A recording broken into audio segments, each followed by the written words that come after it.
Good morning, students, or afternoon, or whenever it is. Today we're doing Investigation 11. We will go over the lesson together.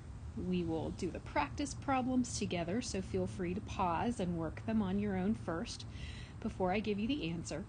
3, you'll do Extension B on your own, and you'll send me a pic of your completed model plus the answer to the Extension B question. All right, so here we go.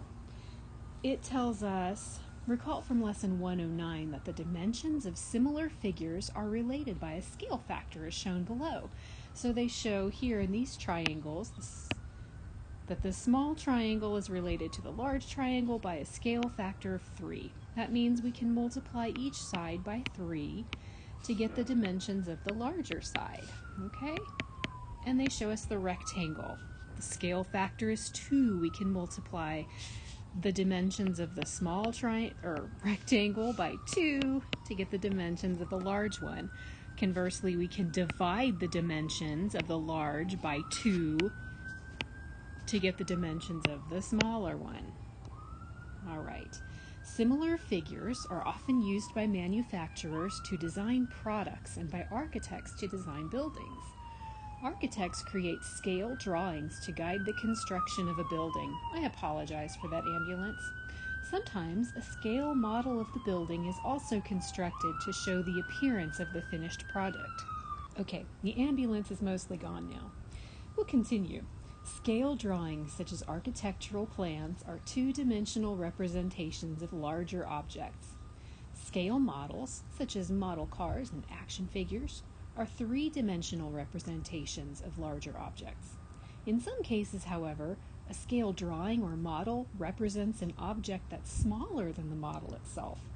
For example, we might want to construct a large model of a bee in order to more easily portray its anatomy, or we might make a large model of a DNA or of a cell in order to see it more easily. In scale drawings and models, the legend gives the relationship between a unit of length in the drawing and the actual measurement that the unit represents. The drawing below shows the floor plan of Angela's studio apartment, and the legend is right here, and it shows that 1/2 of an inch in the picture is equal to 5 feet in real life. Legend. Here it is. Arrows. If we measure the scale drawing above, which you can measure in your book, we find that it's 2 inches long and 1.5 inches wide. So this is 2 inches down here. This is 1.5 inches. Using these measurements, we can determine the actual dimensions of Angela's apartment. On the next page, we show some relationships that are based on the scale drawing's legend. So they show us on the next page, page 579. 1/2 inch equals 5 feet, 1 inch equals 10 feet, 1.5 inches equals 15 feet, 2 inches equals 20 feet. Since the scale drawing is 2 inches long by 1.5 inches wide, we find that Angela's apartment is 20 feet long by 15 feet wide. So they ask us on number 1, I'm going to delete this real quick. What are the actual length and width of Angela's kitchen? Okay, so let's look at her kitchen. Here it is. And they've given us these hash marks in the book, which are very convenient. They show us half-inch demarcations. So here's a 1/2 inch, here's another 1/2 inch. That's 1 inch. And this right here, this is a 1/2 inch, and this is a 1/2 inch. We can see across where they've given us the hash lines. So this is a 1/2 inch. So from our scale, we know that a 1/2 inch is 5 feet. And we will we'll figure out, if a 1/2 inch is 5 feet, 1 inch is times 2, 10 feet. So her kitchen is 5 by 10. Number 2, in the scale drawing, each doorway measures a 1/4 inch wide. Since a 1/4 inch is half of a 1/2 inch, what is the actual width of each doorway in Angela's apartment? Okay, so we need to take a half of our 1/2 inch measurement, right, which is 5 inches, divide that by 2, and we get 5 inches. And that is how wide each doorway is. Let's look at number 3. A dollhouse was built as a scale model of an actual house using 1 inch to represent 1.5 feet. So here's our legend. 1 inch equals 1.5 feet. What are the dimensions of a room in the actual house if the corresponding dollhouse room measures 8 inches by 10 inches? All right.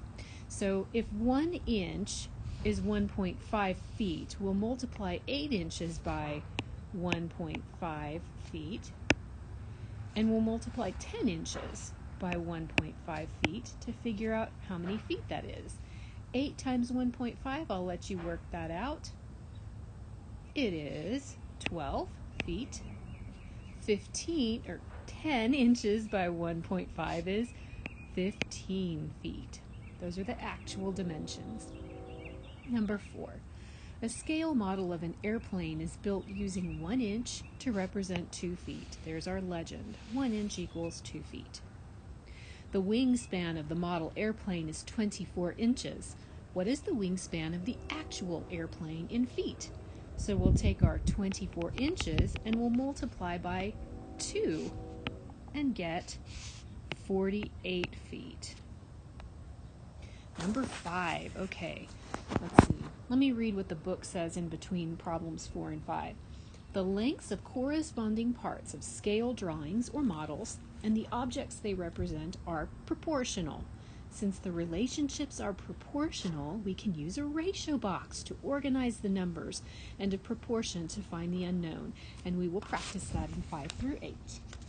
Let's see. The directions say to answer problems 5 through 8, use a ratio box and write a proportion. Then solve for the unknown measurement either by using cross products or by writing an equivalent ratio. Make one column of the ratio box for the model and the other column for the actual object. And I have done that for us. Number 5. A scale model of a sports car is 7 inches long. The car itself is 14 feet long. Okay, so we have length given, right? Scale model, 7 inches. Actual, it tells us, is 14 feet. Okay, let's keep going with the problem. The car itself is 14 feet. If the model is 3 inches wide, okay, they've given us model. How wide is the actual car? So we're looking for this, x. Okay, let's set up a proportion and use cross products. So 7 is to 3 as our equal sign. 14 is to x. And we will use cross products to set up an equation. So 7x is equal to 14 times 3.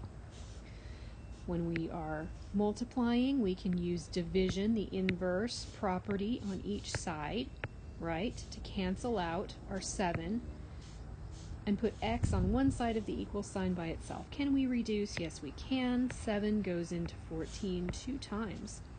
So we have x is equal to 2 times 3 over 1, which is 6. We can fill in our chart with 6 is the actual width of the car. 6. For a sports car in problem 5, suppose the actual height is 4 feet. Okay, we're going to add to our box. We have height now. Actually 4 feet. 4 feet. And they want to know what is the height of the model. Okay, so let's clean up this space down here so we can solve. Let's use proportion and cross products. So we'll use these two columns. 3 is to x as 6 is to 4. We'll cross multiply, set up an equation. 4x times 6 is 6x is equal to 3 times 4 is just 12. Now we will divide, right? Use our inverse property to get x on one side of the equal sign by itself. And what we do on one side of the equal sign, we do on the other side. We end up with x is equal to 12 divided by 6, which is 2. So our answer is 2 inches.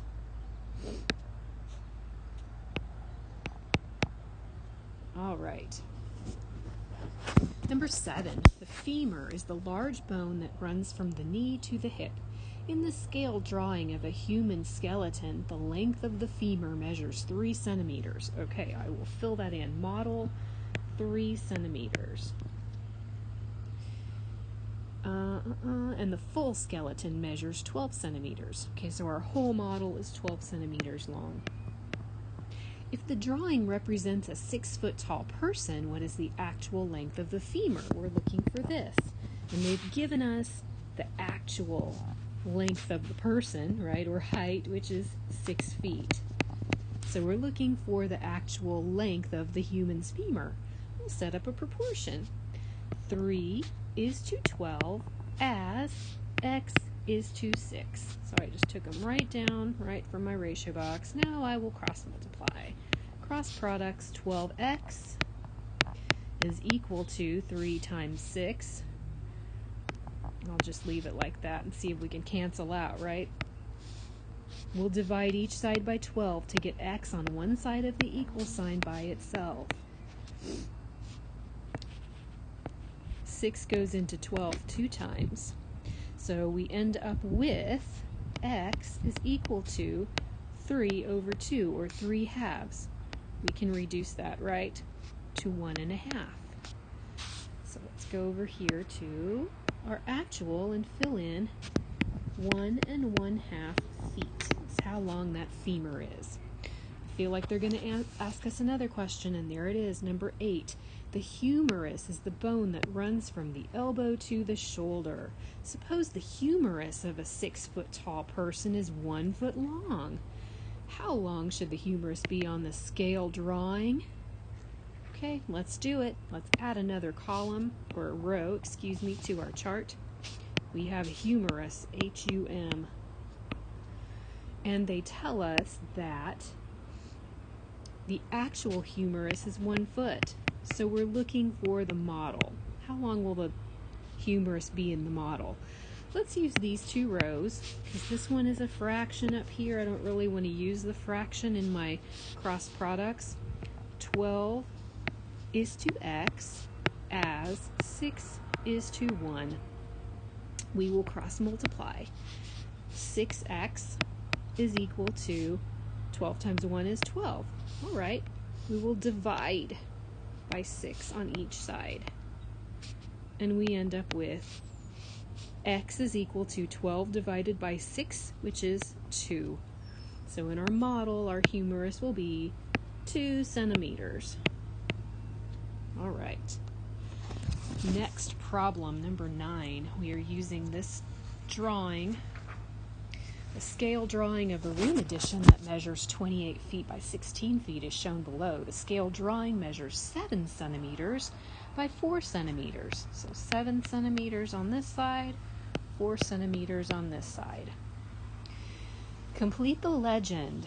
Okay, so they want us to do the legend. 1 centimeter equals how many feet? Okay, well, if this over here is 4 centimeters long and it represents 16 feet, 16 divided by 4 is 4. So 1 centimeter equals 4 feet. That's our legend. What is the actual length and width of the bathroom, rounded to the nearest foot? You might have to get out your ruler and figure this out, but I can give you a little hint and tell you that the bathroom is 1 centimeter wide, and it is 2 centimeters long. Okay, so what would the length and width be? So we'll multiply. Length is 2 centimeters times our scale, which is 1 centimeter equals 4 feet. It will be 8 centimeters. Our width is 1 centimeter, and we know from the legend that 1 centimeter equals 4 feet. Oh my gosh, did I put centimeters up there, guys? 4 feet in the drawing. There we go. Okay. You're going to love this next one. A natural history museum contains a 44-inch long scale model of a Stegosaurus dinosaur The actual length of the Stegosaurus was 22 feet. What should be the legend for the scale model of the dinosaur? Okay, my actual length is 22 feet. Roar! So 44 inches, right? 22 feet divided by 44 inches would be, what do you think? Well, you can set this up as a fraction and it might be easier to figure out because 22 goes into 44 evenly. If we divide each one by 22 over 22, we get 1/2. So 1 inch is equal to 1/2 feet of the actual dinosaur. Okay. Maps, blueprints, and models are called renderings. I'm on page 580. If a rendering is smaller than the actual object it represents, then the dimensions of the rendering are a fraction of the dimensions of the actual object. This fraction is called the scale of the rendering. We just found the scale of our, well, kind of, sort of, our dinosaur. We'll find it in actual measurements here in a minute. To determine the scale of a rendering, we form a fraction using corresponding dimensions and the same units for both, and then we reduce. And they tell us dimension of rendering over dimension of object equals the scale. And the key here is that they have to be the same measurement used, not centimeter over feet, but the same measurement, feet over feet. They give us the case of the Stegosaurus in problem 10, and they're asking us to find the actual scale, okay? So we know Mr. Stegosaurus his model was 44 inches, but he's actually 22 feet long. So in order to find his scale, we need to convert feet to inches, right? That would be the easiest thing to do. So we'll multiply 22 feet by 12, and we'll come up with 264 inches.